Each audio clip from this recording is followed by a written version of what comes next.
Un día venía del mercado San Telmo la madre y le dijo: nene, mirá que me dijeron que hay un señor muy peligroso por acá por la zona, que es un delincuente que se llama Banana. Y él le dijo: mamá, el Banana soy yo. La madre pobre no sabía que él era el Banana. Mi nombre es Daniel Lozano, tengo 75 años y gran parte de mi juventud la pasé en este lugar, acá, porque este era el taller de letreros de mi padre. Y me cuesta estar acá adentro, me cuesta mucho estar acá adentro. Porque hay muchas historias, muchos recuerdos. Aunque uno ve todo esto y ya no es lo mismo, ¿no? Es otra cosa. Pero yo sé que, por ejemplo, ahí estaba la oficina de mi padre, ahí es donde se hacían los carteles. Acá había una vía que siempre nos llamaba la atención, una vía acá adentro, pero claro, porque había sido una bodega antiguamente. Llegué arriba y vivía gente. Era una casa de inquilinato, no se lo consideraba, no se lo llamaba conventillo en esa época, era casa de inquilinato.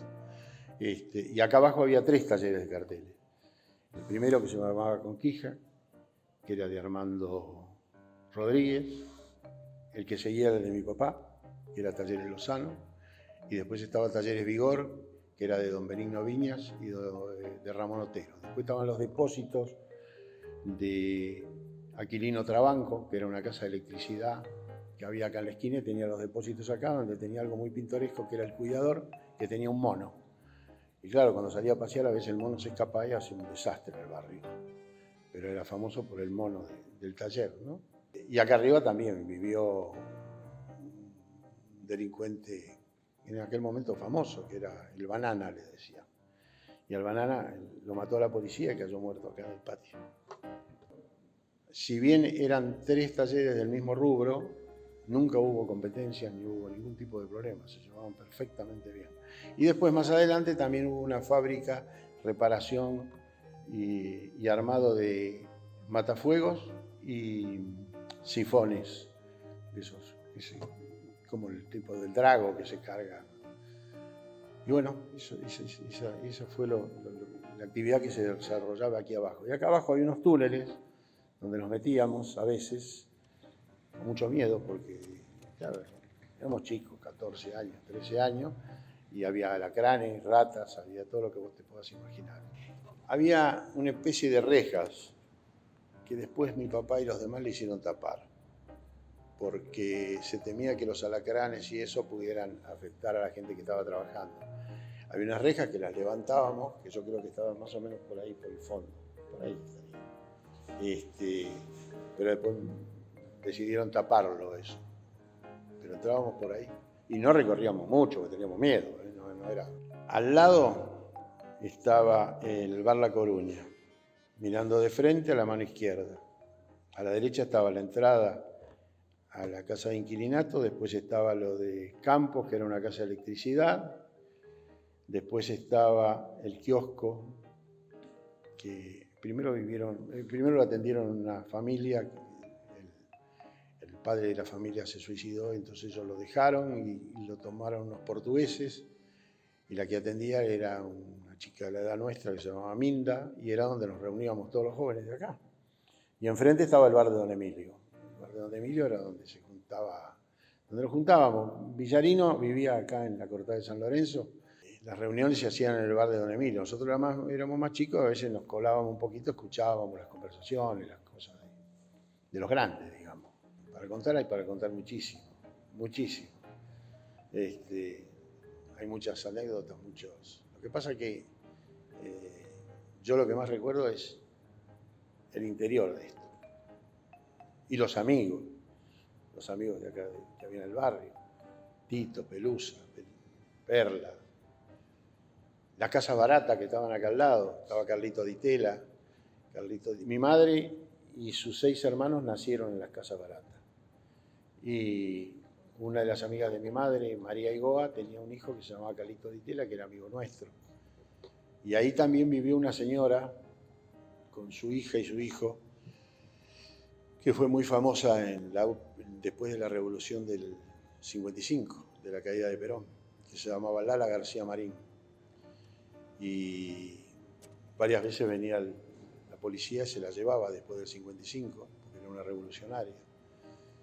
Y cuando Perón vuelve al país, le dice a ella, 2 generales se han encontrado, yo general del ejército y a usted la nombro generala de la resistencia. O sea que era todo un personaje. Y en algún momento, acá en el taller, después del 55, estuvo el busto de Evita que estaba en la CGT, estaba guardado aquí. Lo había traído Lala aquí, contra la voluntad de mi papá, pero como, bueno, yo hacía lo que quería en ese momento, porque era un hijo único, muy rebelde, le digo, la tenés que guardar porque es... Y porque yo en ese momento era novio de la hija de Lala. Entonces, que después la hija de Lala se casó con Enrique Pavón Pereira, el biógrafo de Perón. Yo lo que veo es que, por ejemplo, del bar de Don Emilio, se habla de la tanguería de Don Emilio, que fue lo que hizo el hijo de él, más que nada. Y ahora no recuerdo el nombre, tenía un hijo y una hija. José Luis sería. José Luis. Muy buen chico, muy buen amigo. El bar de Don Emilio tenía mucha historia. Muchos personajes pasaron por ahí. Y no se habla mucho. Yo, que por ejemplo veo las páginas de Facebook, no veo que se hable del bar de Don Emilio.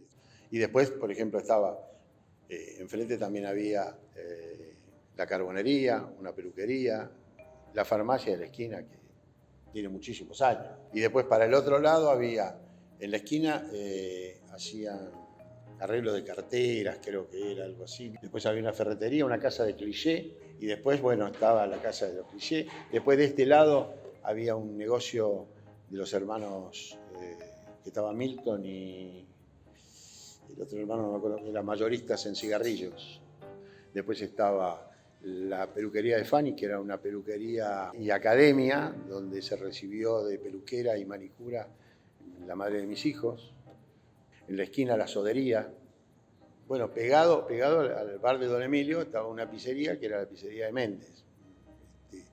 Y eso vino mucho después, pero también era un lugar donde nos reuníamos y donde hacía muy buena pizza. Tenía muy buena pizza. Él tenía medio mal llevado. Pirilo son palabras mayores. Pirilo son palabras mayores. Pirilo es parte del mobiliario de San Telmo, eso no es inamovible. Aparte, Pirilo en sí, ¿quién era Pirilo? Era un personaje, Pirilo. Un personaje, gran defensor de Villarino. Gran defensor de Villarino. Porque Villarino era un tipo querido. Era un delincuente, sabemos que era un delincuente. Nunca mató a nadie, nunca tiró un tiro. Robaba, era un poco como en España Luis Candela, que alrededor de la Plaza Mayor están las cuevas de Luis Candela, que era el que robaba para darle a los pobres. Bueno, él, si alguien necesitaba algo, para un medicamento, para lo que sea, pues esta tarde lo tenés. Y a la tarde estaba el dinero para el medicamento. Había una anécdota de Villarino, de Jorge, que él estaba en un ascensor y un señor le faltó el respeto a una señorita. Y le dio una paliza que ese señor no le debe haber faltado el respeto nunca más a ninguna señora. Así como también contamos hace un rato cuando viene para el Día de la Madre a traerle un televisor.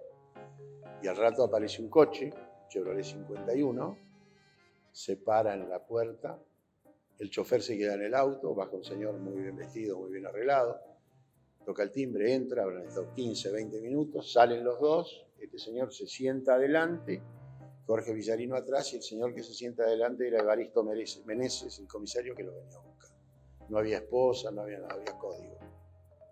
No había código. Yo no sé, yo creo que a la señora también le pasa lo mismo. Nosotros estamos evitando de venir por San Telmo, porque no es el San Telmo nuestro. No es el San Telmo. Está lleno de casas de antigüedades, el mercado no es el mismo mercado. Por supuesto, en todos lados pasa lo mismo.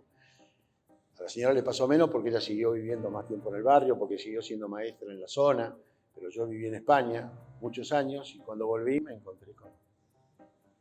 Me sentí muy mal porque uno va a buscar lo que ya no hay, que por lógica es una lógica. pero uno no quiere que sea así. Pero es así. Es así. Yo los felicito a ustedes de que, bueno, vayan haciendo de que la gente se entere de qué fue esto, ¿no? Y además que San Telmo, antes de la fiebre amarilla, era el lugar de lujo donde vivían las grandes fortunas. La fiebre amarilla se fueron hacia el norte, y por eso después barrio norte es barrio norte y el sur es el sur. Pero esto fue. Todas estas casas deben haber sido, ahora no, pero lo que eran estas casas deben haber sido residencias